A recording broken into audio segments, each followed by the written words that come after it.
নমস্কার বন্ধু, এপি ভাই চ্যানেলে আপনাদেরকে স্বাগত জানাই। তো বন্ধু, আজকের একটা লাইভ হওয়ার কথা ছিল বা সেটা হবে। তো এই লাইভটি ধর্মই মূল অধর্ম নামে একটি ইউটিউব চ্যানেল ছিল, সেই চ্যানেলে হওয়ার কথা ছিল। তার চ্যানেলে একটু যান্ত্রিক ত্রুটির কারণে সেই লাইভটি তার হচ্ছে না। বর্তমানে আমার চ্যানেলে এই লাইভটি হবে এবং এই লাইভটি সঞ্চালক হিসাবে থাকছেন ধর্মই মূল অধর্ম, তার ইউটিউব চ্যানেলের যিনি অনার রয়েছেন তিনিই থাকছেন। তো এখানে উপস্থিত আছেন তিনি, ধর্মই মূল অধর্ম। আমি তাকে সঞ্চালকের দায়িত্ব দিলাম।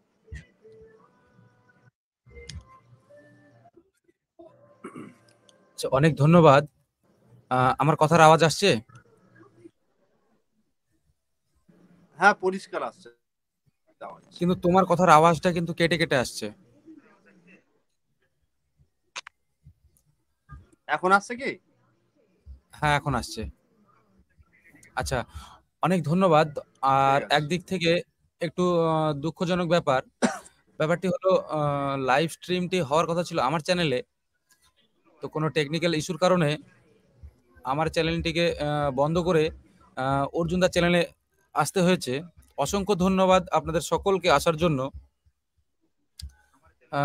প্রথমেই আসি আমাদের দীনকৃষ্ণ ঠাকুরের ওপর যে সন্ত্রাসী বলুন, আতঙ্কি বলুন, যে যেমনই করে থাকুক না কেন, একটা নিন্দনীয় ব্যাপার, এক খুব জঘন্য ব্যাপার। আমরা এর বিরুদ্ধে লড়াই চালাচ্ছি এবং চালাবো ভবিষ্যতেও। তো আমার কিছু প্রশ্ন রয়েছে। প্রথমেই শিবনাথ দার কাছে যাব আমি। শিবনাথ দা, আমি তোমাকে দুটো প্রশ্ন করব। একটা সেটা হলো, দীনকৃষ্ণ ঠাকুর কি সঠিক বিচার পাবেন? আপনার মতামত একটু জানাবেন। আচ্ছা, প্রথমেই দর্শকবৃন্দর কাছে আমার সমতুল্য প্রণাম, আপনাদের ভালোবাসা জানাই। তো যে প্রশ্ন আজকে দিকে দিকে ছড়িয়ে পড়েছে সোশ্যাল মিডিয়ার মাধ্যমে, প্রশ্নটা খুবই কমন, প্রত্যেকটা দীনকৃষ্ণ ফলোয়ারের মুখে রয়েছে। যে যে ঘটনা ঘটেছে সেই ঘটনা বিচার, সুবিচার হোক কুবিচার হোক, আমরা তো চাইছি যে ঘটনা ঘটেছে তার সুবিচার। তো আমরা যে অনুসরণকারী রয়েছে দীনকৃষ্ণ ঠাকুরের, তারা ভীষণভাবে আকাঙ্ক্ষিত এবং অপেক্ষারত রয়েছে যে এই সমস্যার সমাধান বা এর বিচার কি হবে। প্রথমেই বলে রাখতে চাই, আমরা এবং বিরোধী যারা এই হামলা চালিয়েছেন সকলেই আমরা ভারতবাসী। আমাদের মূল উদ্দেশ্য সমাজ থেকে কুসংস্কার, হিংসা তাড়িয়ে একটা সুপরিকাঠামো এবং সুদর্শনকারী সমাজ গড়ে তোলা, যেখানে হিংসা থাকবে না, কোনো মারামারি থাকবে না, বিদ্বেষ থাকবে না, কুসংস্কার থাকবে না। তো সেক্ষেত্রে বিচার যদি চাই, দীনকৃষ্ণ ঠাকুর মনে হয় না যে বিচার থেকে বঞ্চিত রয়েছেন। কারণ তো ফলোয়ার আমরা রয়েছি দীনকৃষ্ণ ঠাকুরের, তারা একদম ভালোভাবে বুঝতে পেরে গেছি যে এত বড় ঘটনা ঘটার পরেও দীনকৃষ্ণ ঠাকুর যে সমাজ বিরোধী বলা ভুল হবে, যে কুসংস্কার বিরোধী কথাবার্তা এবং তার যে ব্যবস্থাপনা। আমি কিন্তু আওয়াজ আসছে না আমার কাছে। আচ্ছা, আমার আওয়াজ কি শোনা যাচ্ছে? আওয়াজ আওয়াজ আওয়াজ পরিষ্কার শোনা যাচ্ছে শিবনাথ বাবু, আওয়াজ পরিষ্কার শোনা যাচ্ছে। থেকে কেটে কেটে আসছে। তাহলে হয়তো নেটের প্রবলেম হবে। ওখানে নেটওয়ার্ক প্রবলেম হতে পারে। আমার শোনা যাচ্ছে থেকে বেঁধে বেঁধে আসছে। অর্জুন দা, শোনা যাচ্ছে পরিষ্কার? পরিষ্কার শোনা যাচ্ছে। ঠিক আছে।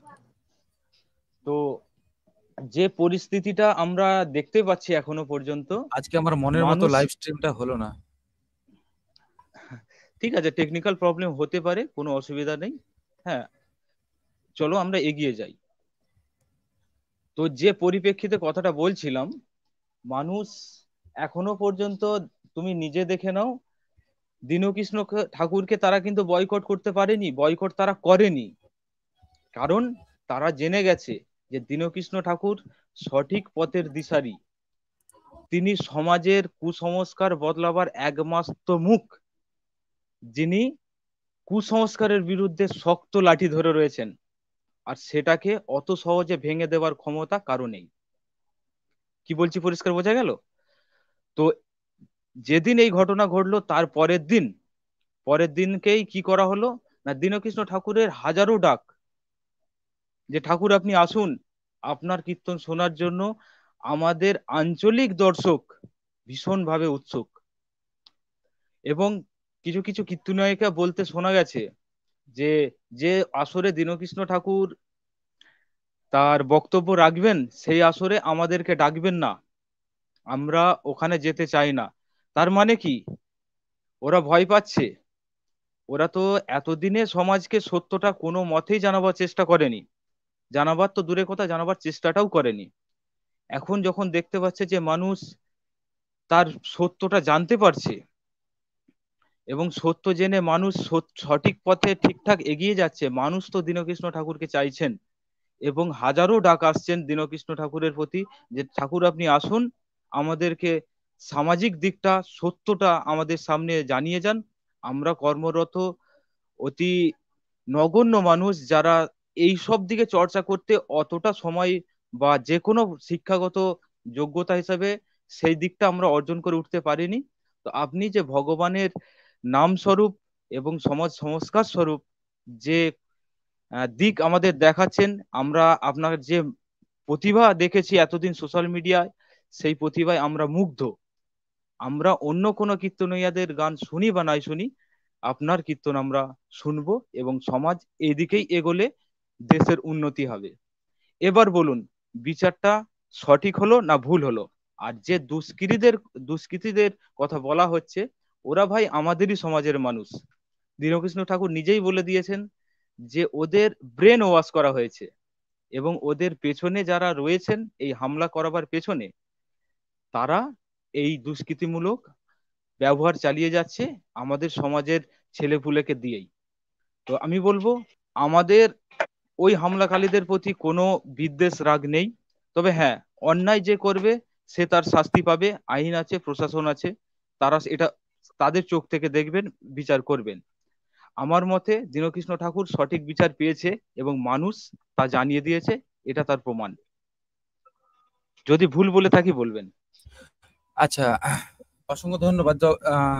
যদিও আমি কিছুক্ষণ ছিলাম না টেকনিক্যাল ইস্যুর জন্য, তো যাই হোক, আজ আমরা দেখছি যত বিপ্লবী রয়েছে পৃথিবীতে, যারা সমাজ সুধারক হিসেবে কাজ করে চলেছিল, তাদের পেছনে কিন্তু এমন হামলাগুলো হয়ে থাকে। যেমন আজ আমাদের একটা খুব জনপ্রিয় চেহারা দীনকৃষ্ণ ঠাকুর, তিনি কিন্তু সমাজ সুধারকের কাজ চলছে তার, তিনি কাজ করছেন সমাজ সুধারক হিসেবে। সমাজের অন্ধবিশ্বাস, কুসংস্কার সমস্ত কিছু দূর করার জন্য তিনি কিন্তু একদম উঠে পড়ে লেগেছে। এতে কিছু যারা ধর্মান্ধ, যারা সমাজের কল্যাণ চায় না এবং সমাজের এক প্রকার অন্ধকারের ভেতরেই ঢুকিয়ে রাখতে চায়, তারাই এমন ধর্মান্ধ হয়ে এমন বিপ্লবীদের, যারা অন্ধবিশ্বাস কুসংস্কারকে প্রতিরোধ করার জন্য উঠে দাঁড়ায়, তাদের উপর হামলা চালায়। আচ্ছা, আমি জয়দার কাছে যাব। জয়দা, দীনকৃষ্ণ ঠাকুরের ওপর কোনো এক জঙ্গি সম্প্রদায় বা আতঙ্কী সম্প্রদায় বলতে পারেন, সেই হামলার পেছনে কে বা কারা দায়ী, এ বিষয়ে আপনার একটু মতামত জানাবেন। আচ্ছা, আমার মাইক অন আছে, শোনা যাচ্ছে তো? পরিষ্কার শোনা যাচ্ছে। ওকে, দেখুন, আপনি যেভাবে প্রশ্নটা করলেন, আমি ব্যাপারটা ঠিক সে নজরে নিচ্ছি না। মূলত যদি আমি বলতে চাই যে দীনকৃষ্ণ ঠাকুরের ওপরে যারা আক্রমণ করেছে এবং যারা করিয়েছে, এই দুটো কথার মধ্যে অনেকটা তফাৎ রয়েছে। যারা করেছে জয়দার আওয়াজটা কিন্তু আসছে না আমার কাছে। আওয়াজ আছে, তোমার মনে হচ্ছে কোনো নেটওয়ার্ক প্রবলেম চলছে। জয়দা, কন্টিনিউ করো। আচ্ছা, যাই হোক, তো প্রথমত আমি তাদেরকে যে স্তরে রাখতে যাচ্ছি সেটা হচ্ছে তারা মোটেই ধার্মিক না। যদি তারা ধার্মিক হতো বা ধর্মীয় নিয়ম কানুন ফলো করতো, তাহলে এইরকম একটা অস্বাভাবিক কাজে তারা জড়িত হতে পারতো না। দ্বিতীয়ত, তাদের ভেতরে বাস্তবতার স্বীকৃতি দেওয়ার কোনো ক্ষমতা নেই বা তারা চায় না, অর্থাৎ বাস্তবতাকে তারা স্বীকৃতি দিতে চায় না, এই ধরনের মানসিকতার লোক তারা। তৃতীয়ত যেটা আমি দেখতে চাইবো সেটা হচ্ছে যে যারা আক্রমণ করিয়েছে বা যারা করেছে, তারা অন্ধবিশ্বাসের বাইরে চলে আস, স্বেচ্ছায় কুসংস্কার এবং অন্ধবিশ্বাসের মধ্যে নিজেদেরকে আবদ্ধ করে রাখতে চাইছে। আর একদম চতুর্থ ভাবে আমি তাদের সম্পর্কে যদি খুব ভালোভাবে বলতে চাই, তারা হচ্ছে যারা প্রকৃত ভক্ত না, কিন্তু কোনো একটা সম্প্রদায়, কোনো একটা বিষয়, কোনো একটা উদ্দেশ্যের অন্ধভক্ত হয়ে গেছে। মূলত তারা বিচার করার ক্ষমতা হারিয়ে ফেলেছে, যার কারণে তারা সংবিধানকে মান্যতা দিচ্ছে না। তারা আহ মানে কারুর ভিত্ত, মানে চাকর রূপে কাজ করছে বা কোনো একটা বিশেষ উদ্দেশ্যের চাকর রূপে কাজ করছে, যারা মানে ঈশ্বর যে কি জিনিস সেই ঈশ্বর সম্পর্কে প্রকৃত ধারণা না নিয়ে, কেউ একজন বলে দিল যে এই পাথরটা ঈশ্বর। এই যে কিছুদিন আগে আমি বলছি, করোনার সময় করোনা মা নামে একটা দেবীর চিত্র কিন্তু আমরা দেখেছি সোশ্যাল মিডিয়াতে, অনেকে পুজোও করেছে। সেই পুজোর ভিডিও আমরা দেখেছি। তো এরকম হঠাৎ করে কেউ একজন বলে দিল এটা দেবী, আর সেটাকে পুজো করতে শুরু করে দেওয়ার লোক কিন্তু আমাদের ভারতবর্ষে প্রচুর আছে। ঠিক সেই রকম মানে ঈশ্বর, প্রকৃত ঈশ্বরটাকে এরা নাটকীয় চরিত্র তৈরি করে দিয়েছে এই টাইপের মানুষ। আর যারা সমাজকে সবসময় অন্ধকারে রাখতে চায়, তারা মনে করে যে যদি সমাজ শিক্ষিত হয়ে যায়, আলোকিত হয়ে যায়, তাহলে যাদেরকে আমরা এতদিন এই ধর্মগ্রন্থ বা কোনো গ্রন্থ পড়তে দেইনি, তারা যখন পড়বে আমাদের মতো তারা চুপ করে থাকবে না। কারণ যার ব্যথা সেই বোঝে। তো যেহেতু ধর্মগ্রন্থগুলো এক শ্রেণীর মানুষের বিরুদ্ধে লেখা হয়েছে এবং যারা লিখেছে তারা যদি সেই বিরুদ্ধচারী লোকেদেরকে সেই জিনিসগুলোই পড়তে দেয়, তাহলে তারা ধরা পড়ে যাবে। যার কারণে এই পড়াশোনাটা, শিক্ষার ব্যবস্থাটাতে তাদের কোনো রকম অধিকার দেওয়া হয়নি। ভারতবর্ষ স্বাধীন হওয়ার পরে, মানে স্বাধীন হওয়ার আগে অনেকে আন্দোলন করেছে এই ব্যাপারটা নিয়ে, কিন্তু স্বাধীন হওয়ার পরে সম্পূর্ণরূপে সম অধিকার পেয়েছে ভারতবর্ষের সমস্ত জনগণ। সেই জায়গাতে দাঁড়িয়ে এখন এক একটা মানে পিড়ি দর পিড়ি মানুষ, তারা কিন্তু শিক্ষার আলোতে চলে যাচ্ছে, স্কুল যাচ্ছে, কলেজ যাচ্ছে, চাকরি পাচ্ছে, মাস্টার হচ্ছে, টিচার হচ্ছে, আইএস অফিসার হচ্ছে। তো সেই জায়গাতে এখন তাদের কোথাও না কোথাও মনে হচ্ছে যে যারা ব্যাপারটা জেনে গেছে তাদেরকে দমন করতে হবে, তাদেরকে শেষ করে দিতে হবে, আর বাকি নতুন পিঢ়ি যেটা উঠে আসবে তাদেরকে শিক্ষা থেকে আবার বঞ্চিত করতে হবে। এইরকম একটা উদ্দেশ্য যারা যারা মনে নিয়ে থাকে, দীনকৃষ্ণ ঠাকুরকে একমাত্র তারাই আক্রমণ করতে পারে এবং তারাই আক্রমণ করেছে বলে মনে হয়। এটাই আমার বিচার, আমি আমার বিচার ব্যক্তিগতভাবে প্রকাশ করলাম। বাকি যদি কারো অন্যরকম মতামত থাকে তাহলে সেটা হতে পারে। হ্যালো, আমার কথার আওয়াজ আসছে? আচ্ছা, অসংখ্য ধন্যবাদ। আমিও, আমার প্রশ্নও সেটাই যে এই ধর্মগ্রন্থগুলো দীনকৃষ্ণ ঠাকুর কিংবা আমাদের মতো যারা বিপ্লবী রয়েছে, তারা তো দীনকৃষ্ণ ঠাকুর কিংবা আমরা তো আর এইসব ধর্মগ্রন্থগুলো লিখেনি। লিখেছেন কারা? যে সমস্ত যারা আজ হামলা করছে যে এই ধর্মগ্রন্থ তুমি কেন তুলে ধরে এদের ভুল ধরছো, এই ধর্মগ্রন্থের ভুল কেন তুলে ধরছো? যাদের বাপ ঠাকুর দ্বারা লিখে গেছিল তাদের সন্তানী আদিরা তারাই এসে এমন বিপ্লবীদের সাথে হামলা করছে। প্রশ্নটি হচ্ছে সেটাই। আচ্ছা, আমি একটু অর্জুনদার কাছে যাব। অর্জুনদা, যে মুহূর্তে তার উপর সন্ত্রাসী হামলা নেমে এসেছিল, যদি সেই সময় তার প্রাণনাশ হয়ে যেত বা ঘটে যেতে পারত, তাহলে তার জন্য দায়ী কে হতো? এ বিষয়ে আপনার একটু মতামতটা জানাবেন।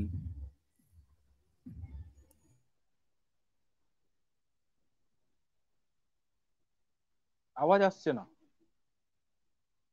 কোনো সাউন্ড শুনতে পাচ্ছি না। জয়দা শুনতে পাচ্ছো? আচ্ছা, এবার সাউন্ডটা শোনা যাচ্ছে কি?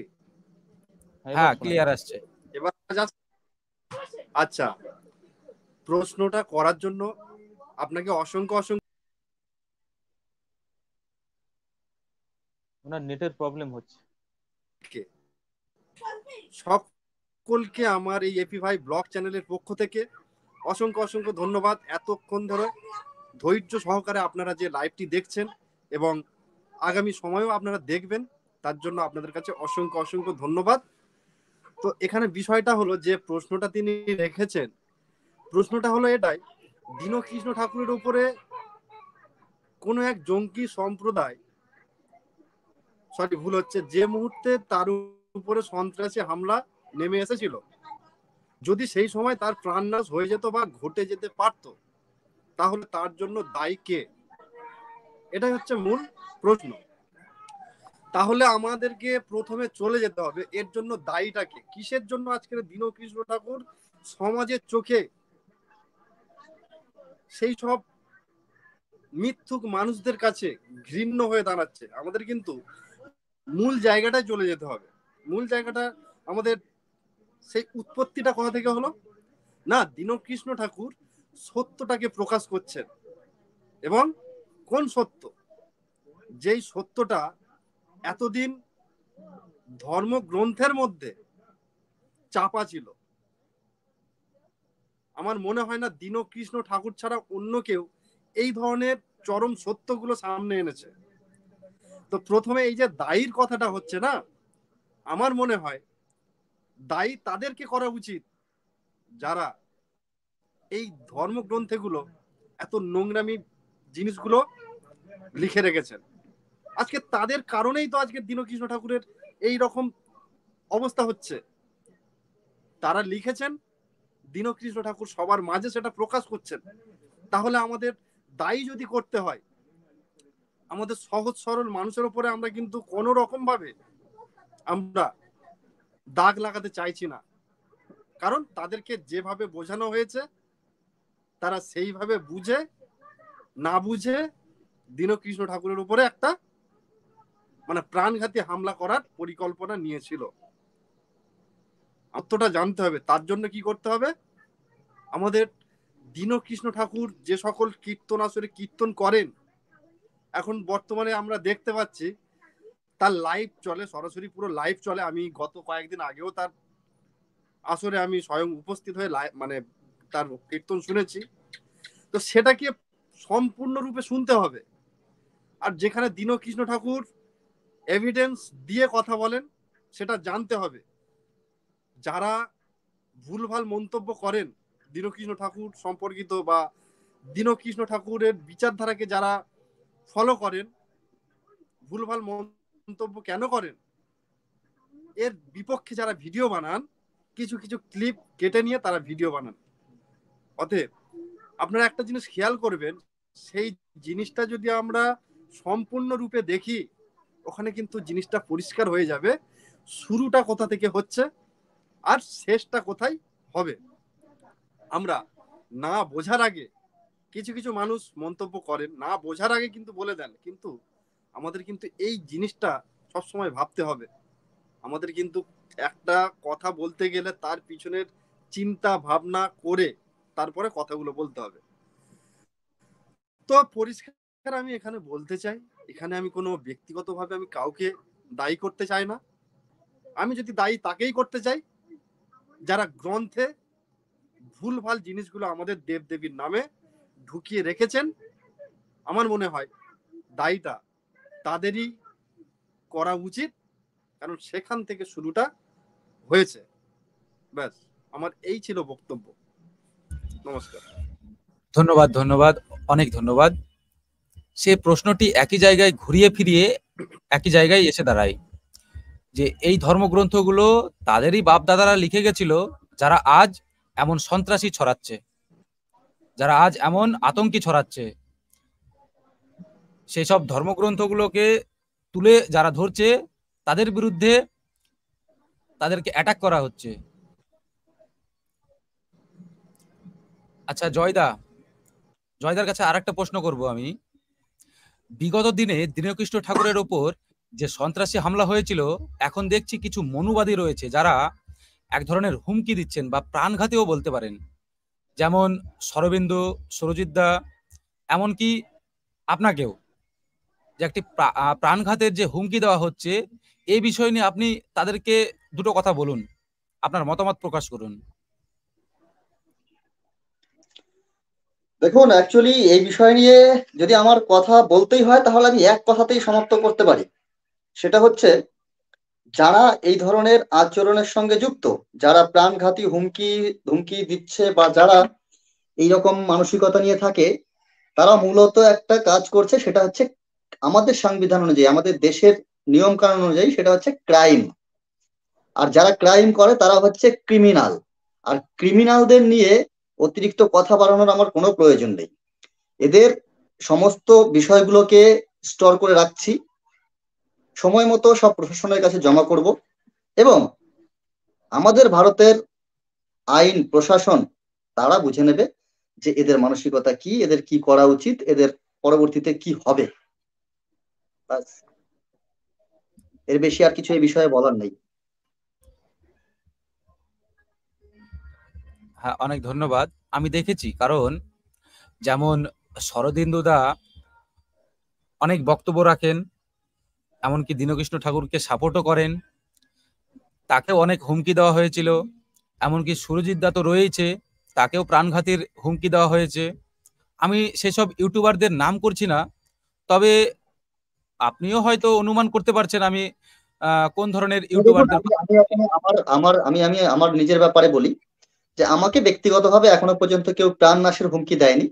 তবে কমেন্টের মধ্যে কিছু কিছু কমেন্ট এরকম আমি দেখি, সব কমেন্টই তো পড়ি, সেখানে কিছু কিছু কমেন্ট আমি দেখেছি যে যারা এরকম টাইপের একটা ভাষা দেওয়ার চেষ্টা করেছে। তবে আমি একদম পরিষ্কার করে বলছি, এই সমাজে জন্ম নেওয়া কোনো ব্যক্তিকে, সে দীনকৃষ্ণ ঠাকুরই হোক বা কোনো যাদেরকে ঈশ্বর বানিয়ে দেওয়া হয়েছে সেরকম কোনো ব্যক্তিই হোক, আমি কাউকে সম্পূর্ণরূপে সমর্থন করি না। আমি সমর্থন করি বাস্তবতাকে, আমি সমর্থন করি আমার মন যেটা বলছে সেটাকে, আমি সমর্থন করি। আমি আমার এই পর্যন্ত এই জীবনে যতটুকু জ্ঞান অর্জন করেছি বা যতটুকু শিখেছি, জেনেছি, দেখেছি, আমি সেটাকে সমর্থন করি। এবার যদি কথা আসে যে দীনকৃষ্ণ ঠাকুরের হয়ে কথা বলার জন্য কারুর প্রাণঘাতী আক্রমণ আসছে, তার জন্য আমি বললাম যে যারা এই ধরনের অ্যাটাক কথা বলে তাদের এরকম। তবে আমি মনে করি যে কাউকে যদি সঠিক পথে আনতে হয়, তাহলে দেখুন, দীর্ঘ সময়ের ব্যাপার তো, এটা হাজার হাজার বছর পার হয়ে এসেছে একটা প্রথার মধ্যে দিয়ে চলার জন্য। চট করে যখন সেই প্রথাটার ভুল ধরানো হবে, তখন আমরা প্রত্যেকেই তো সেই প্রথা মানি। আমিও তো সনাতন ঘরের ছেলে, জন্মের আগে থেকে আমার সংস্কার শুরু হয়েছে। 16টি সংস্কার পার হবে সারা জীবনে, তার মধ্যে হয়তো 10টি সংস্কার অলরেডি পার হয়ে গেছে, 10-12টি। তো সেগুলো তো আমরা পালন করেছি। তো সেই জায়গা থেকে যখন আমাকে কেউ টেনে বের করে নিয়ে আসবে, একটা আলোর রাস্তায় নিয়ে যাবে, তখন তাকে নিশ্চয়ই একটু কড়া ভাষায় জবাব দিতেই হবে, যেটা দীনকৃষ্ণ ঠাকুর করছে। ঠিক সেই রকম আমার ভিডিওর মধ্যেও আমি কিছু কিছু কথা হয়তো এরকম বলি, যে একটু যদি মনে আঘাত না পড়ে তাহলে ব্যাপারটা নিয়ে ভাববেই না কেউ। তো কিন্তু এতটাও কঠিন ভাষায় আমার হিসেবে বলা ঠিক নয়, যেখানে আহ মানে যার স্বার্থ নেই তারও মনে আঘাত লাগবে, এরকম কিছু বলা উচিত নয়। সেটা দীনকৃষ্ণ ঠাকুরও বলে না, এবং আমরা দেখেছি যে ইউটিউব চ্যানেলে যারা বর্তমানে সমাজ সংস্কার নিয়ে আন্দোলনে করছে, তারা কেউই এরকম কিছু বলে না।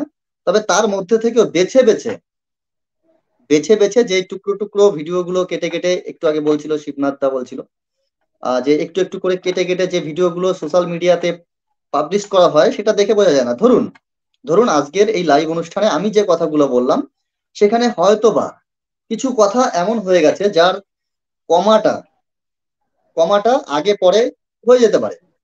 অর্থাৎ আমি যেটা বলেছি তার যদি কমা থেকে কেটে দেওয়া হয়, পরেরটুকু না বলা হয়, না দেখানো হয় ইউটিউবে বা সোশ্যাল মিডিয়াতে, তাহলে আমার কথাটার মানেটাই আলাদা হয়ে যাবে।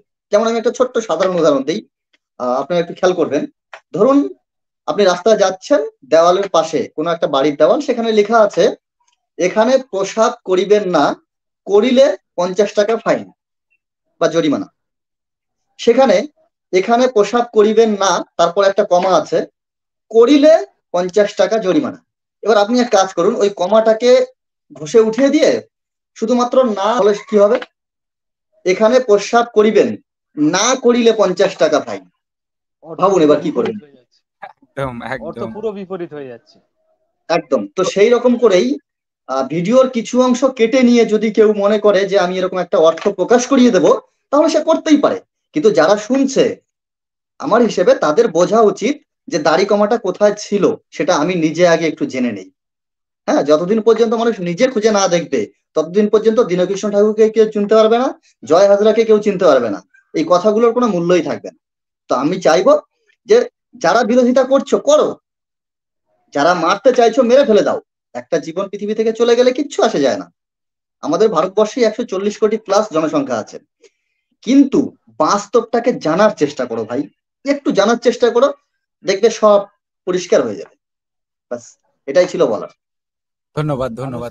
মানুষের ব্রেন তো, হ্যাঁ একটু বলি, মানুষের ব্রেন তো এমন মানে পর্যায়ে পৌঁছে গেছে যেখানে মানুষ সত্যটাকে নিতে পারছে না। তা না হলে দীনকৃষ্ণ ঠাকুরের উপর হামলা হবে কেন? না না, নিতে পারছে না কে বলেছে? আপনি হয়তো দেখে একটু ফলো করবেন, দীনকৃষ্ণ ঠাকুরের কীর্তন আসর যেখানে হবে, সেখানে অন্যান্য কিছু কীর্তনীয় আছে, কিছু, সবাই না কিন্তু, কিছু কীর্তনীয় আছে যারা বলছে যে সেই আসরে আমাকে ডাকবেন না। হ্যাঁ, তো যদি এখন ঘটনাটা এমন হয়ে গেছে, দীনকৃষ্ণ ঠাকুরের কীর্তন শোনার জন্য যে সংখ্যক লোক যায়, তাদের কীর্তন শোনার জন্য সেই সংখ্যক লোক যায় না।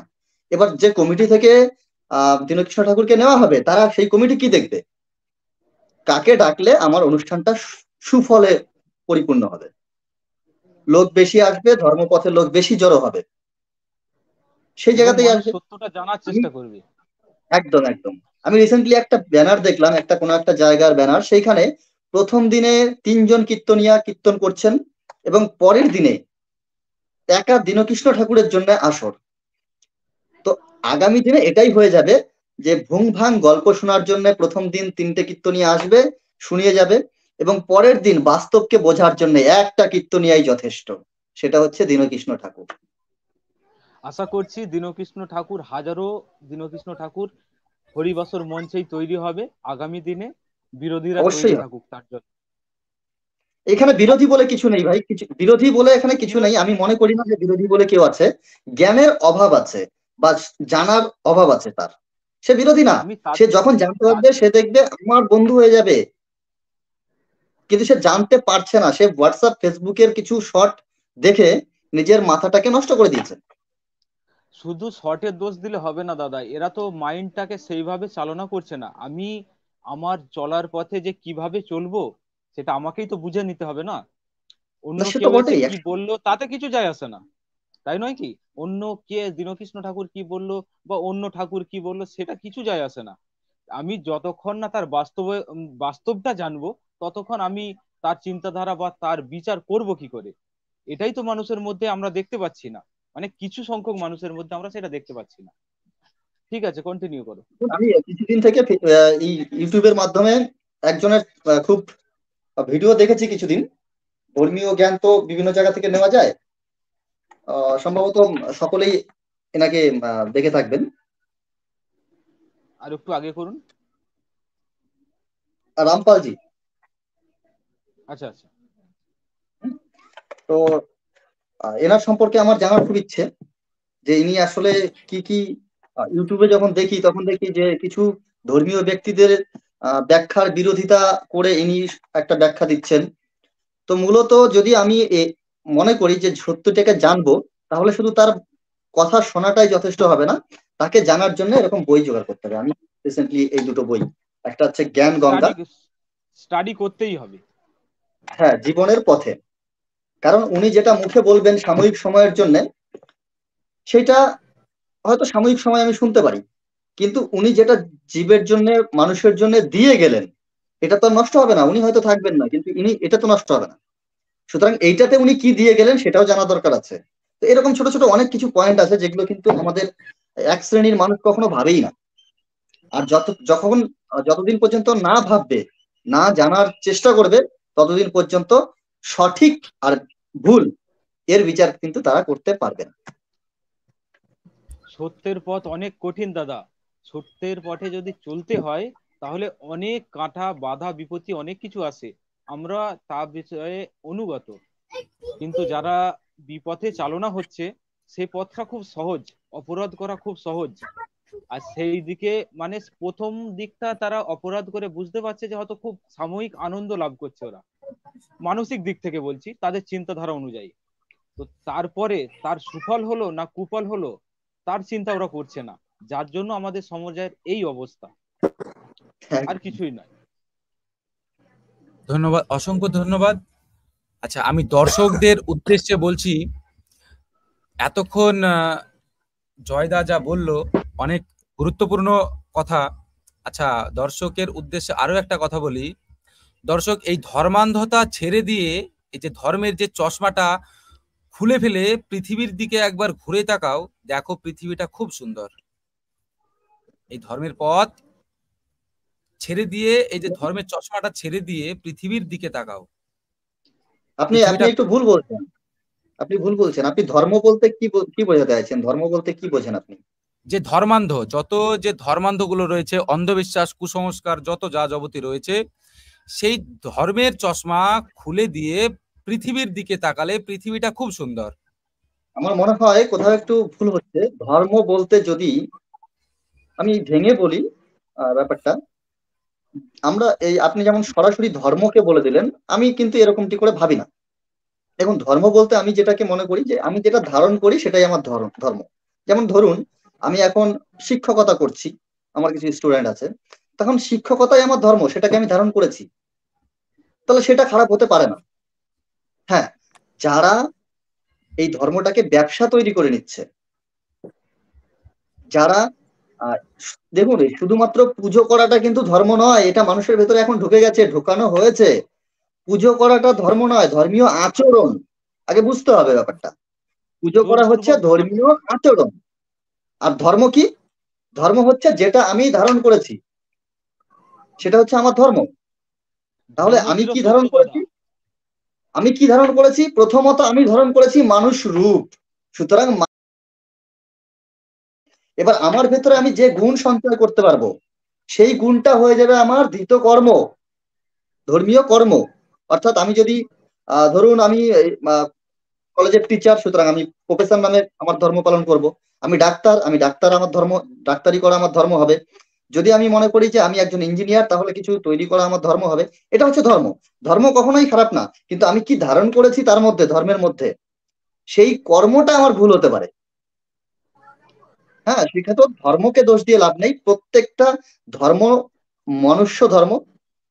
এই যে হিন্দু, মুসলিম, খ্রিস্টান, শিখ, ইসাই, বৌদ্ধ ভাগ করে রাখা হয়েছে, এগুলো ধর্ম নয়, এগুলো পন্থা বা এক একটা পথ বা এক একটা রাস্তা, এরকম কিছু বলা যেতে পারে। ধর্ম একটাই, সনাতন ধর্ম। ধর্ম একটাই, সেটা সনাতন ধর্ম বা মনুষ্য ধর্ম, মানুষ ধর্ম। অনেকে আশা করি বোঝাতে হিন্দু বলে মনে করে, তো অনেকে সনাতন ধর্মকে হিন্দু বলে মনে করে, তাই তারা বিরোধী করে, বিরোধ করে। ভুল, টোটাল ভুল। কিন্তু সনাতন মানে যে সমগ্র পৃথিবী মনুষ্য সমাজ, সেটা অনেকে জানে না, তাই জন্য তারা বিরোধ করে। আর যে ধর্মের পথ জয়দা বললেন, ধর্মের পথে আমার মনে হয় যে আমরা অবলম্বনকারী পথ, যে ডাক্তার, শিক্ষক, যে কোনো পরিস্থিতি হতে পারে, সেই পথটাকে যদি ধর্ম বলতে চান তাহলে সঠিক দিকটা আপনাকে বেছে নিতে হবে, তবেই সেটা ধর্ম হবে। কিন্তু যদি বেঠিক পথে মানে কি বলে পরিচালিত হয়ে যায় সেই পথ, তাহলে কিন্তু সেটা ধর্মের পথ হবে না, সেটা কিন্তু অধর্মের পথ হয়ে যাবে। ঠিক আছে, কন্টিনিউ। আমি সেটাই বোঝাতে চাইছিলাম যে এখনকার মানে সমাজে যেটাকে মানুষ ধর্ম হিসেবে জানে সেটা হচ্ছে বিভিন্ন ধর্ম। একটু একটু একটু দর্শকের কথাও শোনা উচিত। ধর্মই মূল অধর্ম, একটু দর্শকের কথা একটু শোনা উচিত। এখানে যে কমেন্ট গুলো আসছে, অবশ্যই আপনার সেটা আমার মনে হয় তার কিছু প্রতি উত্তর দেওয়া দরকার আছে। যেটা হাইলাইট করেছো সেটা একটু হাইলাইট করো। আচ্ছা, জয় হাজরা ভাই, জয় দীনকৃষ্ণ ঠাকুরের একটুখানি দেখবেন? ব্যাপারটা বুঝলাম না, একটু ভালো করে যদি বলতেন। মানে দীনকৃষ্ণ ঠাকুরকে একটু দেখতে বলছেন, মানে দীনকৃষ্ণ ঠাকুরকে দেখার মতো এখন মানুষ তৈরি হয়ে গেছে অলরেডি। যে ভয়টা আমিও ব্যাপারটা বুঝতে পারলাম একটা না, যদিও সময় আমাকে হয়তো ছিল। উল্লেখ করে বলেছেন। যেই আমাকে প্রশ্নটা করেছেন, অ্যাকচুয়ালি আমি প্রশ্নটা বুঝতে পারলাম না। যদি আরেকবার কমেন্টটা করেন তাহলে হয়তো আমাদের এপি ভাই রয়েছেন, উনি হাইলাইট করে দেবে, আমি অ্যান্সার করব। আচ্ছা, এর পক্ষে আমি একটা কথা বলতে চাই যে দেখুন, প্রতাপ সরকারদা, আপনাকে জানাই, যিনি দীনকৃষ্ণ ঠাকুর, তিনি খুব ব্যস্ত মধ্যে জীবনযাপন করেন। এমনকি আমাদের সাথেও তেমন কোনো কন্ট্যাক্ট নেই। আমরা তাদের আমরা তাদের যে তার বিরুদ্ধে যেমন অত্যাচার, অন্যায়, অবিচার হচ্ছে, না না না, সেইগুলো নিয়ে আমরা আলোচনা মানেটা করছি একটু বোঝার চেষ্টা করুন, আর কি। মানেটা একটু বোঝার চেষ্টা করুন। ওখানে জয়দাকে উদ্দেশ্য করে একটা কথা বলেছেন, কিন্তু জয় হাজরা ভাই, জয় দীনকৃষ্ণ ঠাকুরের, একটুখানি দেখবেন, দেখবেন মানে যাতে তাকে কমেন্টটা দেখার কথা যদি নিরাপত্তা বলে দেওয়া থাকে যায়। তাহলে আমি দেখেছি কমেন্টটা, আপনাকে অসংখ্য ধন্যবাদ। কিন্তু যদি আপনার কোনো সেই প্রশ্ন সেই থাকে তাহলে উদ্দেশ্য জানাতে নিয়েই পারেন। কথা। হ্যাঁ, আমরা যদি আছি প্রশ্ন দাদা, আমরা তো আছি, অবশ্যই দেখছি আমরা। এই তো দেখুন না, আমরা কি জন্য এখানে লাইভে এসেছি। আমরা তো লাইভে এসেছি এই জন্যই, যেখানে অন্যায় হচ্ছে, দীনকৃষ্ণ ঠাকুরের বিরুদ্ধে এরকম অত্যাচার চালানো হচ্ছে, তার জন্যই তো আমরা আওয়াজ তুলছি, আপনাদের সামনে সেই সত্যটা তুলে ধরার চেষ্টা করছি, এবং তার কোন দিকটা সঠিক পথ হবে, কি করা উচিত হবে, সেই জন্যই তো আমরা আলোচনা করতে এসেছি, তাই নয় কি? কি বলেন আপনারা? একদম একদম। এবং দেখুন, আলোচনা, গোপনে আলোচনা, গোপন মিটিং এ আলোচনা, এগুলো আমি করি না কখনোই। আমি যেটা বলার সেটা একদম সবার সামনে বলি, কারণ আমি জানি যে আমি যেটা বলছি সেটা সঠিক। কিন্তু তার মধ্যে যদি ভুল হয় তাহলে আমাকে যেন ধরিয়ে দেওয়ার লোক থাকে, সে যেন আমার সামনে যেন লোক থাকে যে আমাকে ধরিয়ে দিতে পারবে ভুলটা। আমি যে সর্বজ্ঞানী এটা তো না, আমি তো ন্যূনতম মানুষ, সাধারণ মানুষ, একজন শিক্ষার্থী মাত্র, এখনো জানছি, পৃথিবীকে শিখছি। হ্যাঁ, একটু কমেন্টটা পড়ে দাও কি ভাই। এখানে কমেন্টটা এসেছে, দাদা ভাই, রমেশ দত্ত ঋগ্বেদ নাকি মুসলমানদের লেখা, ওই বেদ তো ঠিক নয়। এই কথাটা অন্য চ্যানেলের ছেলেরা বলতেছে। আসলে কোন কথাটা সত্যি বললে ভালো হয়। নমস্কার, মানে কোন কথাটা সত্যি বললে ভালো হয় আর কি, এটাই বলতে চাইছে। আর্যদের নাকি বেদ আছে। বুঝতে পারলাম না, প্রথমে বলেছে দাদা ভাই রামায়ণের রমেশ ঋগ্বেদ, দত্তের, রমেশ দত্তের। রমেশ রমেশ দত্তের দত্তের ঋগ্বেদ। ঋগ্বেদ, হুম। আসলে সেখানে বলছে বেদ, মুসলমানদের লেখা, তাই তো? আমি বলি জয়দা, বেদ রমেশ দত্তের হোক আর মুসলমানদেরই হোক, বেদে কি বলা হচ্ছে সেটা আপনাকে দেখতে হবে, এবং বেদের যে অনুসরণকারী পথ মানে দেখানো হচ্ছে, সেটা কি সঠিক, না সেটা কোনো বিপথে চালনা করছে মানুষের সমাজকে, সেটা আপনাকে বেছে নিতে হবে। আপনার জ্ঞান এটা একটা বুদ্ধি বিশাল যথেষ্ট বড় রয়েছে, বিষয়, যেখানে এটা বলছে খুব বড় বিষয়। মুসলমানদের লেখা কিনা। শোনা যাচ্ছে আমাকে? হ্যাঁ, শোনা যাচ্ছে। হ্যাঁ, এটা অনেক বড় বিষয়, এভাবে সংক্ষেপে বলা সম্ভব না। খুব মুশকিল বেদ ব্যাপার। মুসলমানদের লেখা কি না, এটা যদি কেউ লিখে থাকে তাহলে তার প্রাসঙ্গিক চিন্তা ভাবনাটাই আলাদা। না না জয়দা, কারণ বেদ তো যে কেউ লিখতে পারে, এক মিনিট, বেদ তো যে কেউ লিখতে পারে, কেউ পারে, আপনিও লিখতে পারেন, কিছু যায় আসে না, কিন্তু সেটা সেখানেই কতটা আসছি, সঠিক। সেখানেই আসছি, আমি বলছি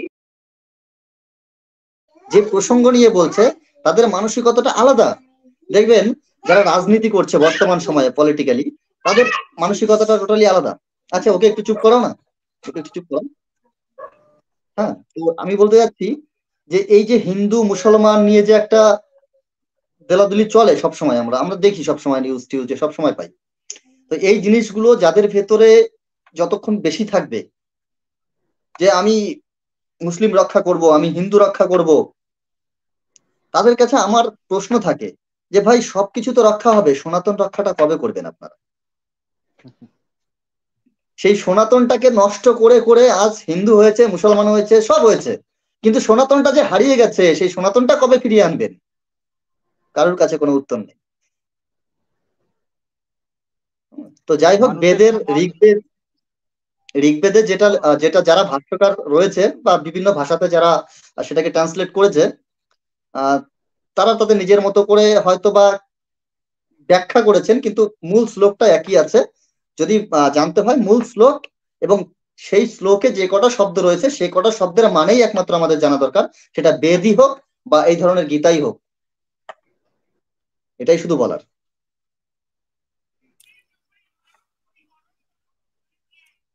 জয়দা, আপনার উদ্দেশ্যে একটি কমেন্ট এসেছে যে জয় হাজরা ভাই, দীনকৃষ্ণ ঠাকুরের 15 তারিখে আমরা জয়নগর থানাতে গিয়েছিলাম শরদিন্দুদার সঙ্গে দেখা করতে। অসংখ্য ধন্যবাদ আপনাকে।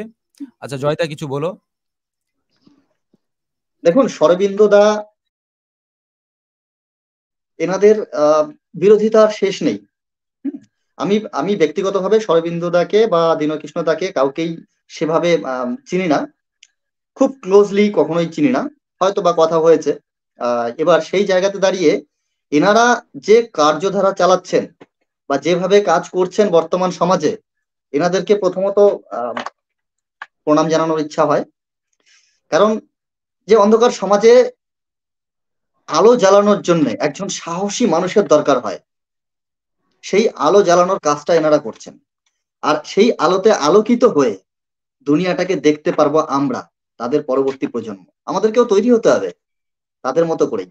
আর যারা আজকে ওনাদের সঙ্গ দিচ্ছেন তারা প্রত্যেকেই আমার খুব প্রিয় থাকবেন, এবং আমি তাদের আশীর্বাদ কামনা করব, তারা আমাকেও আশীর্বাদ করবেন। আচ্ছা জয়দার সমর্থনে একটি কথা বলি, শুধুমাত্র যে আমরা এগিয়ে এসেছি বলেই যে আমরা বিপ্লবী করব তা নয়, আপনাদেরকেও বিপ্লবী হতে হবে। আমাদেরকে ফলো করুন বা না করুন, কিন্তু নিজের মনের মতো করে বিপ্লবীকে এগিয়ে নিয়ে যেতে হবে। এই সমাজকে অন্ধবিশ্বাস তথা কুসংস্কারকে সম্পূর্ণভাবে একদম মুছে ফেলতে হবে। এটা শুধুমাত্র যে দীনকৃষ্ণ ঠাকুরের দায় পড়েছে কিংবা শরদিন্দুদার দায় পড়েছে কিংবা আমাদের যে দায় পড়েছে সেটা নয়, এটা আপনাদেরও দায়িত্ব। আচ্ছা, একদম একদম। আমি নেক্সট প্রশ্নে আসছি। হ্যাঁ শিবনাথ দা, দীনকৃষ্ণ ঠাকুর যাকে আমরা আজ সমাজ সংস্কারক হিসেবে জানি, সেই ব্যক্তি কি সমাজের ভালো করছেন নাকি ক্ষতি করছেন, এই বিষয়ে আপনার একটু মতামত জানতে চাই। বড়ই আজব প্রশ্ন করেছেন। এ প্রশ্নের এক কথায় উত্তর হয়, সেটা মানুষ জানে। এতদিন কীর্তন চলাকালীন, দীনকৃষ্ণ ঠাকুর যতদিন কীর্তন করছেন ততদিন চলাকালীন অনেকে অনেক রকম ভাবে বিরোধিতা করেছেন সোশ্যাল মিডিয়ায়। আর এতদিন পর একটা আঘাত এলো ওনার ওপর। এতদিন পর এই আঘাতটা কিন্তু অনেকদিন আগেই আসতে পারতো, সেটা উনি নিজের মুখেই স্বীকার করেছেন। আসলে যে আঘাতটা অনেকদিন পরিকল্পিতভাবে ছিল, আজকে এসে পড়েছে আমাদের, মানে এই পরিস্থিতিটা তৈরি হয়েছে আর আমার সমাজের ছেলেরাই আমায় আঘাত করেছে। আর এটা ইতিহাস সাক্ষী আছে, এটা চিরসত্য, যে যারাই সমাজ বিরোধী, মানে কুসংস্কার বিরোধী এবং যারা বিপথে চালনা হয়েছে তাদেরকে টেনে হিজড়ে সত্যের পথে আনতে চেয়েছে, আর তাদেরকেই এরকম পরিস্থিতির সম্মুখীন হতে হয়েছে, যেটা বিষম। এটা তো খুব মানে ছোট ধরনের ঘটনা হয়েছে। নেতাজি, আমাদের শ্রী চৈতন্য মহাপ্রভুকে যদি আপনি স্টাডি করেন খুব ভালো করে, তাহলে বুঝবেন যে কি জঘন্য ভাবে তাদের, কি জঘন্য পরিস্থিতির মধ্য দিয়ে তাদের উঠে আসতে হয়েছিল। তাহলে সেক্ষেত্রে মানুষ খুব ভালো করে বুঝতে পেরেছে যে তার পথ কি এবং তিনি কি বলতে চাইছেন।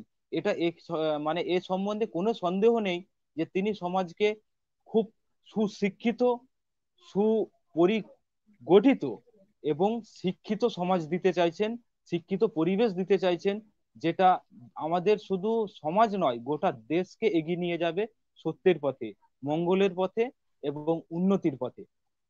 এ বিষয়ে কোনো সন্দেহ নেই। আর তিনি যে পথ নিয়ে আছেন, এটা মানুষই বলে দিচ্ছেন যে এটা সত্য কি ভুল। আমার মতে চিরসত্য, এর কোনো অপব্যাখ্যা হবে না। আচ্ছা, এই ব্যাপারটা আমি জনগণের কাছে সার্ভে করেছিলাম। ব্যাপারটা তো আমি এখান থেকে তুলে ধরতে পারবো না, আজকে হোস্টিং করছেন এপি ভাই চ্যানেল থেকে। এপি ভাইকে আমি রিকোয়েস্ট করব, সম্ভব হবে কি এখান থেকে স্ক্রিন শেয়ার করে শুধু আমার চ্যানেলের কমিউনিটিতে যে পোস্ট দেওয়া আছে, ভোটিং হচ্ছে সেখানে, দীনকৃষ্ণ ঠাকুরের কীর্তন নিয়ে ভোট হচ্ছে, সেখানে যদি কেউ আমাদের এই চ্যানেলের দর্শকরা যদি কেউ ভোট দিতে চান তাহলে অবশ্যই যেতে পারেন। ওম বাংলা চ্যানেলে, সেখানে আমার প্রশ্নটা ছিল, সেই প্রশ্নটা হচ্ছে, দীনকৃষ্ণ ঠাকুরের কীর্তন বর্তমান সমাজের জন্য সঠিক, ভুল এবং শুনি না, তিনটা অপশন আছে সেখানে। এবং সেখানে যদি সম্ভব হয় দেখিয়ে দিতে পারো, সেটা সুবিধা হবে সবার জন্য দেখতে। সেখানে 79% লোক ভোট দিচ্ছে হ্যাঁ কীর্তন সমাজের জন্য সঠিক, এবং 17% লোক বলছে না কীর্তন সমাজের জন্য ভুল, এবং 4% লোক বলছে যে এই কীর্তন আমরা শুনি না। তাহলে এখান থেকে একদম পরিষ্কার হওয়া যায় যে যদি সার্ভে করা হয় তাহলে সেখানেও দেখা যাবে যে দীনকৃষ্ণ ঠাকুরের কীর্তন সমাজের জন্য যে মঙ্গলকর তাও প্রমাণ হয়ে যায়। একদম একদম, এটা সাধারণ যুক্তি দাদা। আমরা এতদিন ইষ্টবৃত্তি যেটা করে এসেছি এবং এখনো করছি, আরাধ্য থাকতেই পারে, আমি যাকে খুশি আরাধ্য ভাবতে পারি, ভগবান শ্রীকৃষ্ণ হোক, রাম হোক, বা বাবা মা হোক, যাকে খুশি আমি মানে আমার আরাধ্য ভাবতেই পারি, তাকে পুজো করতেই পারি। তা বলে এই একদম নয় একদম যে অবাস্তব কিছুকে আমি সমাজে ছড়িয়ে দিয়ে সমাজের ক্ষতি করতে চাইবো, সেক্ষেত্রে আমরা এখানে বিরোধী কথা বিরোধী আসবে থাকবো। আস্থা, সে প্রত্যেকের আলাদা আলাদা হতে পারে, তাই না? আস্থা সেটা ব্যক্তিগত ব্যাপার। আস্থা ব্যক্তিগত ব্যাপার। আমার যে আরাধ্য থাকবে বা আমি কাকে পুজো করবো ব্যক্তিগত ব্যাপার, ও নিয়ে আমাদের কোনো প্রশ্ন নেই, থাকতেও পারে না। কিন্তু তার দ্বারা যদি কোনো সমাজের কোনো কিছু ক্ষতি হয়, সেক্ষেত্রে দায়ী থাকবেন তিনি, এবং সেটা সমাজের বিরোধী কাজ হবে। আমাদের চেষ্টা থাকবে আমার দ্বারা বা আমার সমাজের দ্বারা, আমার ইষ্টবৃত্তির দ্বারা কারো কোনো ক্ষতি না হয়, তাই নয় কি? একদম। একদম একদম। আচ্ছা,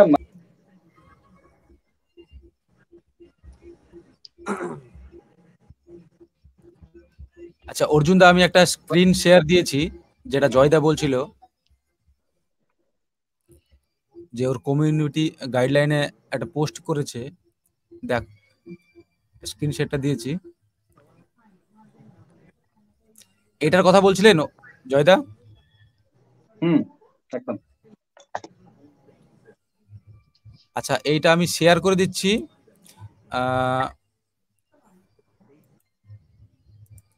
শেয়ার করার অপশন।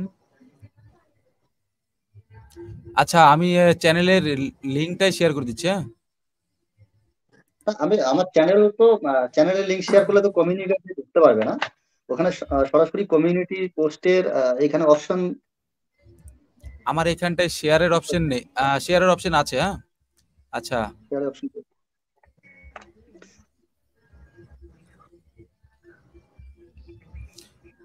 এটা আমার এখান থেকে দিলে হবে না, এটা অর্জুন দাকে দিতে হবে, যেহেতু উনি হচ্ছেন মডারেটর।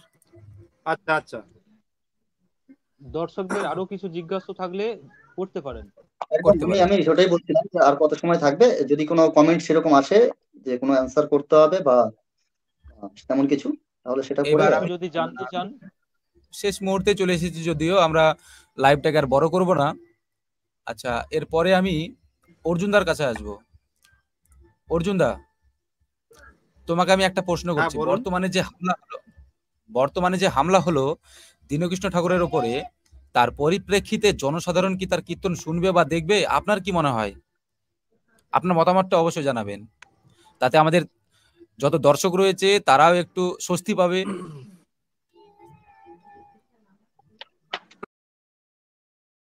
বলেছেন আপনি, এটাই খুব সহজ দরকার। প্রশ্ন।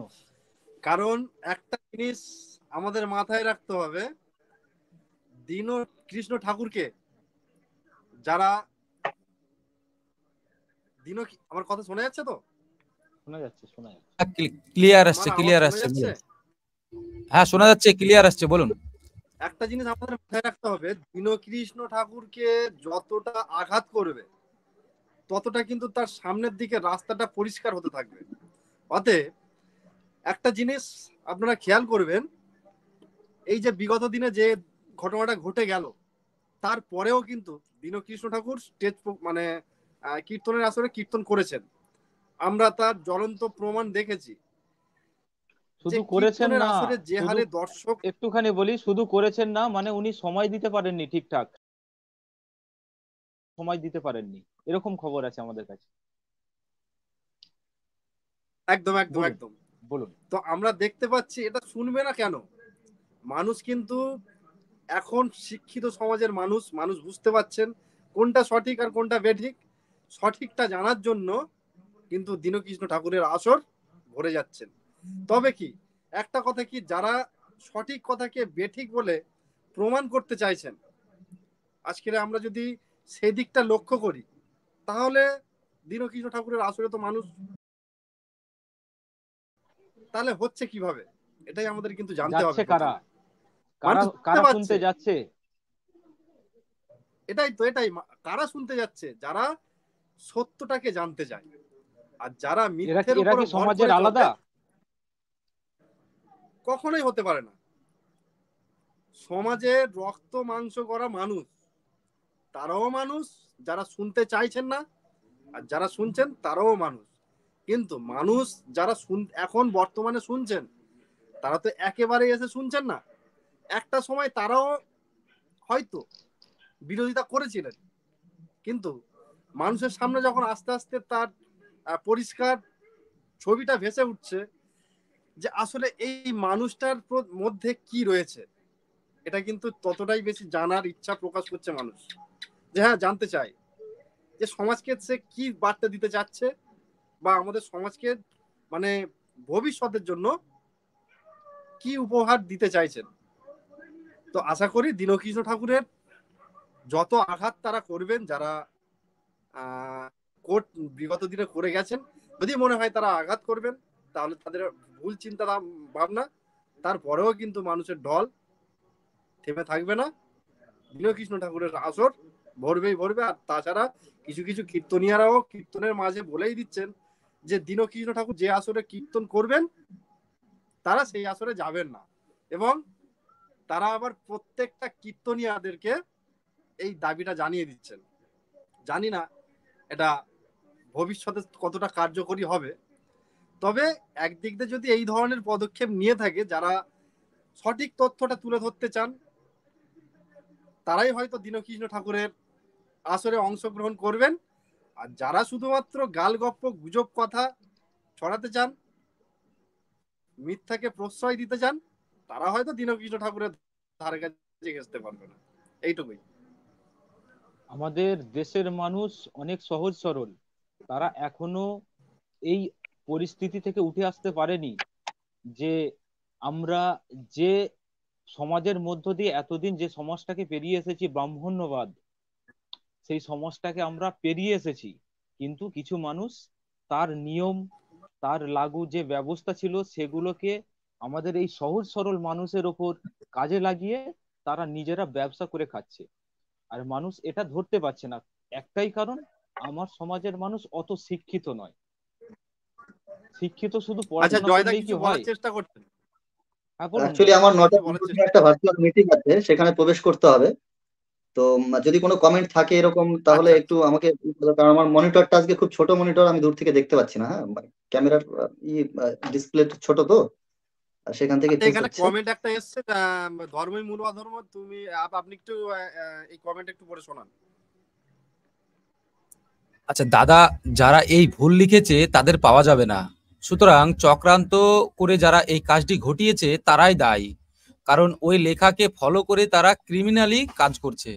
একদম একদম এটাও না বলা না, যেতে পারে। ব্যাপারটা হচ্ছে লেখাকে ফলো করে না।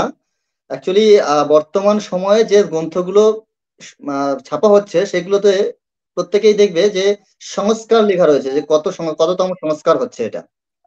তা আমার উদ্দেশ্য থাকে এখানেই, যে সংস্কার যখন করাই হচ্ছে, ভুল যখন সেখানে ছিল, সেটা যখন সংস্কার করাই হচ্ছে, কেন আমাদের প্রকাশ করা হচ্ছে না, এখানে হচ্ছে কথা। এবার যেগুলো লেখা আছে সেগুলো ততক্ষণ পর্যন্ত রাখা হচ্ছে যতক্ষণ সেটা নিয়ে কথা উঠছে না, বিরোধিতা হচ্ছে না। সুতরাং আমাদের কথা উঠাতে হবে, এবং খারাপ কিছু লেখা থাকলে তার বিরোধিতাও করতে হবে। কারণ স্বয়ং ঈশ্বর কখনোই আমাদের বলেননি যে এই খারাপ কাজটা তুমি করো। স্বয়ং ঈশ্বর বলেছেন যে মানুষ জনম দেওয়া হয়েছে যাদেরকে, এই জনম তোমার নিজের মতো করে তুমি চালাও, তবে পাপ করলে সেই পাপের শাস্তি তোমাকে এই জন্মেই পেতে হবে।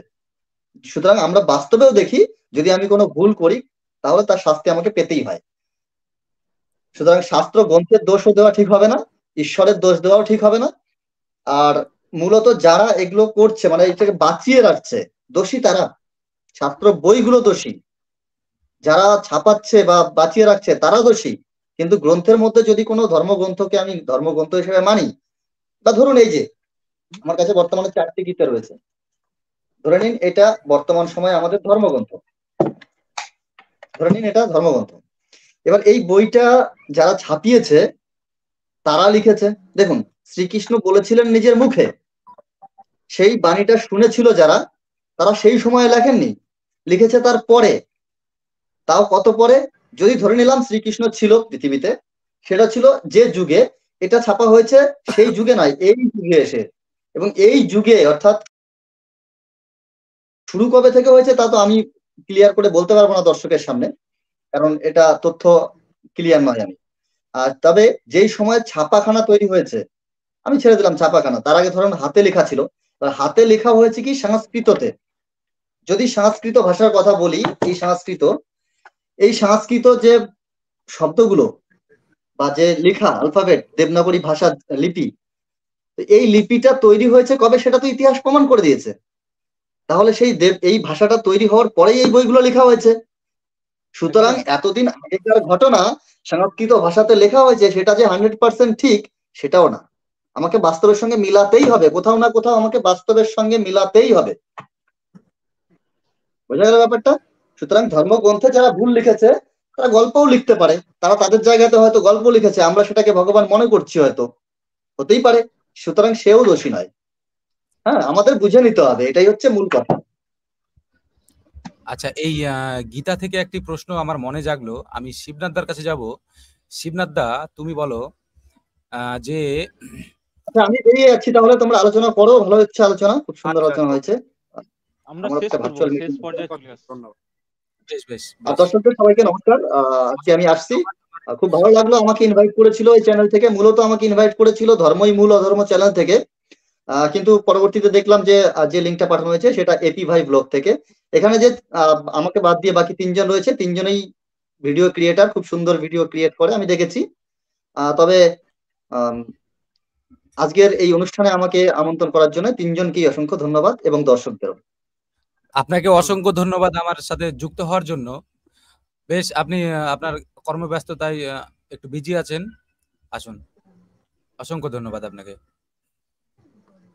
আচ্ছা, যে প্রশ্নটি আমার মনে জেগেছিল, শিবনাথদার কাছে যাবো আমি। শিবনাথদা, যে গীতায় একটি শ্লোক রয়েছে, সেই শ্লোকে বলা হয়েছে যে তুমি কর্ম করে যাও, ফলের আশা চিন্তা করো না।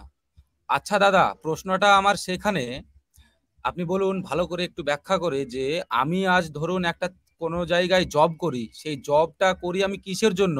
অর্থের জন্য। সেই অর্থটা যদি আমি না ভাবনা কল্পনা করি, তাহলে আমার সংসার চলবে কি করে? আমি কর্ম করে যাব সারা মাস, আমি ফলের আশা করব না, তো সারা মাসের পরে তো আমাকে একটা ফল দিতে হবে। এই বিষয় নিয়ে একটু তোমার মতামত একটু জানতে আগ্রহী। আচ্ছা আচ্ছা আচ্ছা প্রশ্ন আচ্ছা, উত্তর, মাঝখানে আমি একটা প্রশ্ন কথা উত্তর বলি। এক, হ্যাঁ। মাঝখানে আমি একটা কথা বলি। আজকের কিন্তু আমাদের টপিকটা কিন্তু অন্যদিকে ঘুরে যাচ্ছে। আজকের যে বিষয়টার উপর আমাদের কথা বলা উচিত বা ছিল, যেটা আমরা অবশ্যই দর্শককে সেটা আমরা জানিয়েছি, কিন্তু আমার মনে হয় এই যে এই গীতা পুরাণ সম্বন্ধে হয়তো অন্য একটা সময় যদি এটা করা যেত তাহলে মনে হয় ভালো হয়। এটা অ্যাকচুয়ালি ঠিক আমরা আছে, যে এমনিতেই আমাদের সময় পেরিয়ে এসেছে।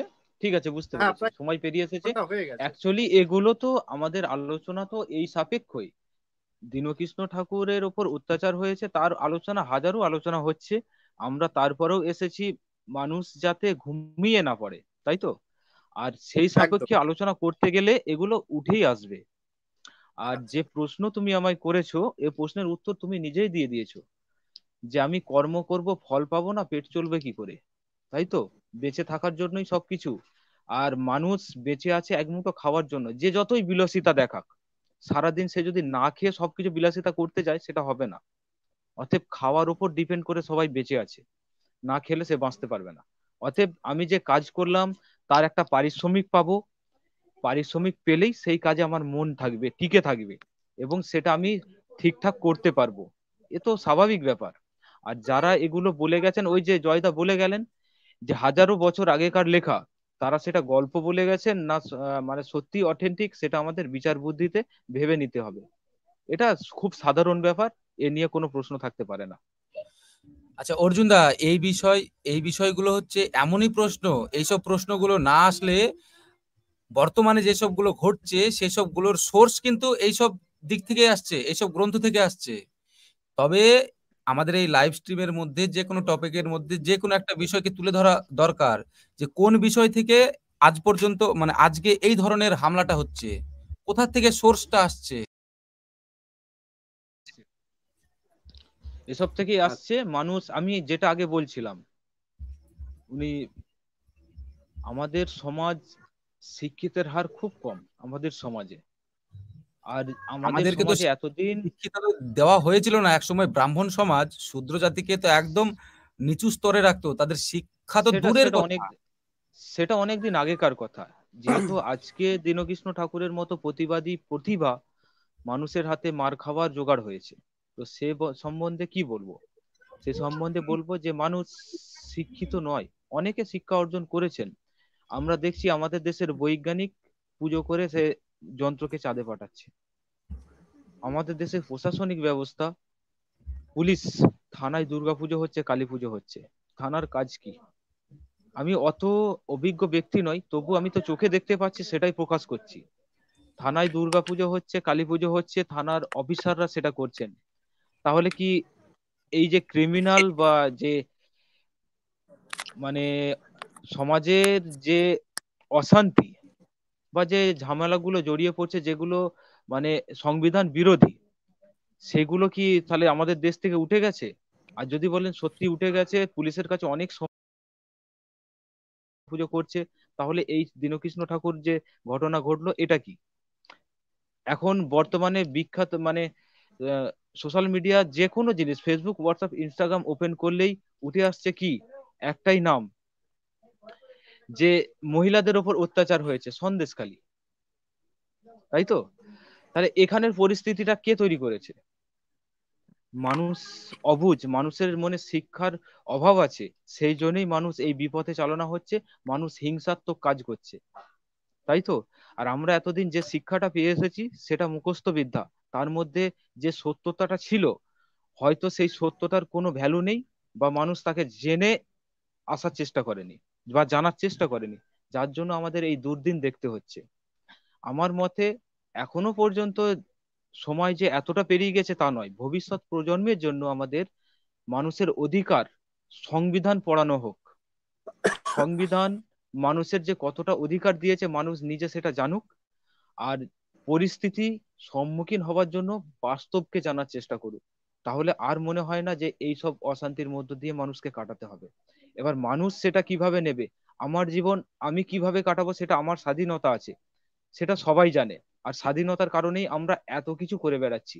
আজ যদি ইংরেজ শাসন থাকতো, তাহলে কোনো দীনকৃষ্ণ ঠাকুর মার খেয়ে মরে গেলে আমরা কিছু বলতে পারতাম না, বা ওই দীনকৃষ্ণ ঠাকুরের উপর হামলা করা যে হামলাকারী, তারা হয়তো এই পরিস্থিতি ভাবার চিন্তাই করতে পারতো না, তারা সেই ইংরেজদের বিরুদ্ধেই তাদের পরিকল্পনা চলতো, তাই তো?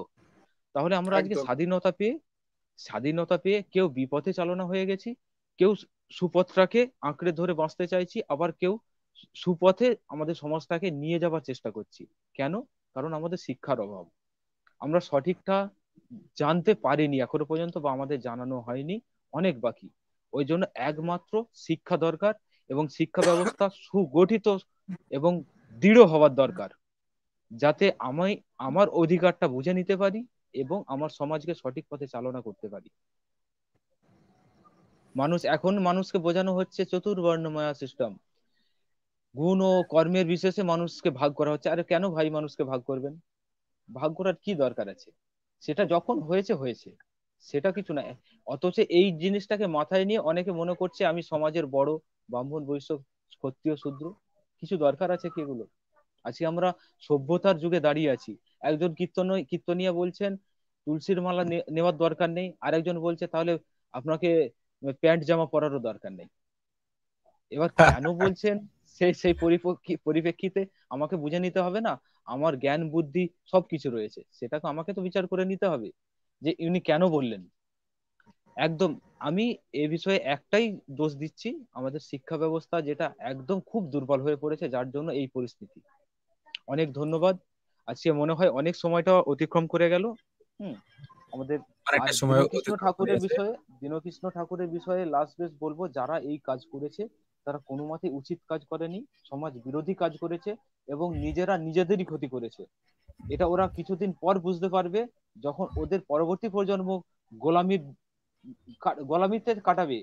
ওরা মানসিক পরবর্তী গোলাম। প্রজন্ম মানসিক গোলামি, পরবর্তী আচ্ছা, প্রজন্ম মাঝখানে যখন একটা ওদের কথা না দুঃখ বললেই কষ্টে নয়। কাটাবে, তখন ওরা বুঝতে পারবে যে জিনিসটা কি।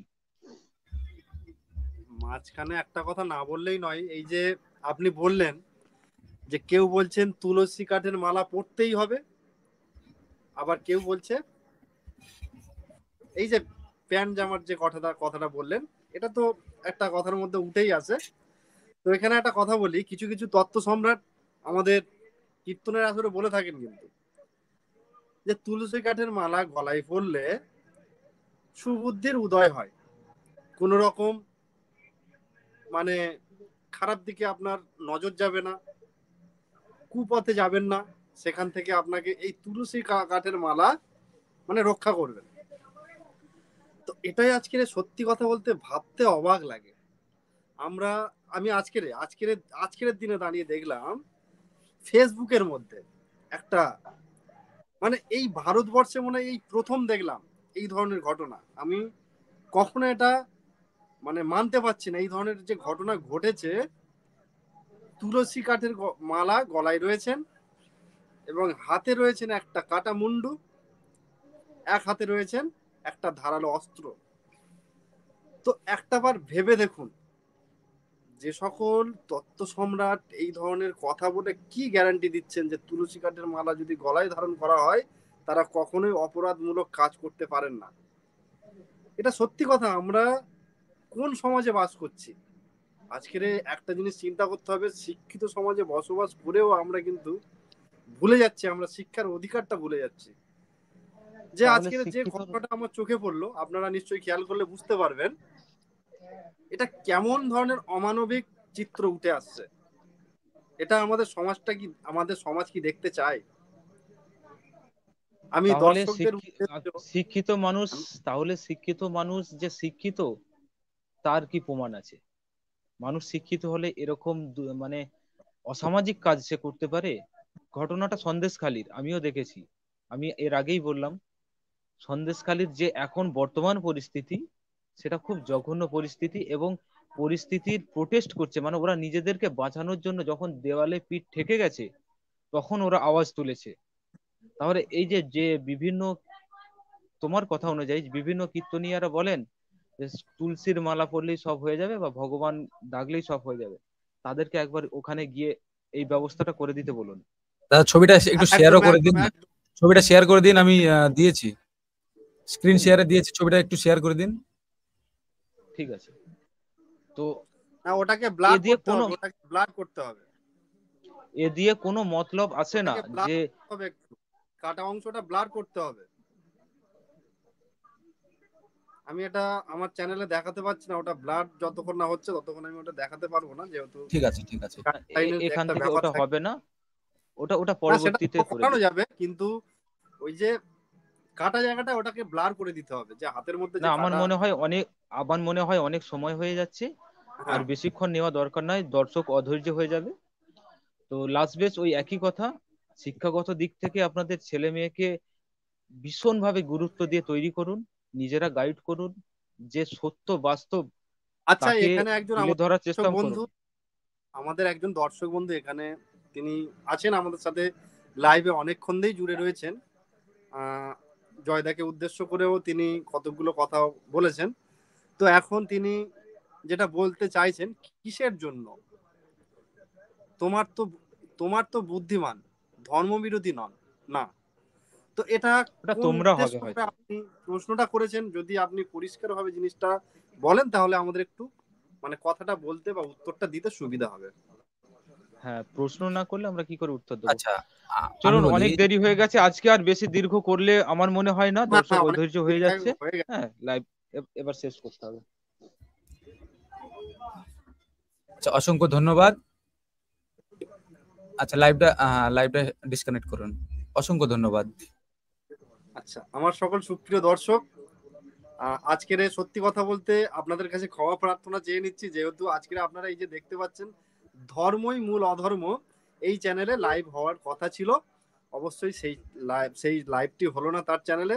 তো আপনাদের কাছে আমি অনুরোধ করব যে আপনারা এই যে ধর্মই মূল অধর্ম, আপনারা এই ভিডিওর ডেসক্রিপশন বক্সে লিংক পেয়ে যাবেন, সেটা আপনারা গিয়ে ভিজিট করবেন। সেখানে ধর্মগ্রন্থ সংক্রান্ত বিষয়ে অনেক কিছু তথ্য দিয়ে তিনি ভিডিও বানান। এবং এই যে আপনারা দেখতে পাচ্ছেন মাস্টার শিবনাথ ব্লগ, তিনিও এইরকম একটা সমাজের একটা সঠিক বার্তা পৌঁছাতে চান, যাতে সমাজের মানুষের যদি একজন হলেও সেই একজন মানুষের কাছে একটা পজিটিভ বার্তা পৌঁছাতে পারে, সেই ধরনের কাজ করে থাকেন শিবনাথ বাবু। শিবনাথ বাবুকে অসংখ্য অসংখ্য ধন্যবাদ। তাই আমার দর্শককে বলবো আপনারা এই সকল চ্যানেলগুলো সাবস্ক্রাইব করে রাখুন। তো আপনারা সকলেই ভালো থাকবেন, সুস্থ থাকবেন। জয় হিন্দ, জয় ভারত, জয় মানবতার জয়।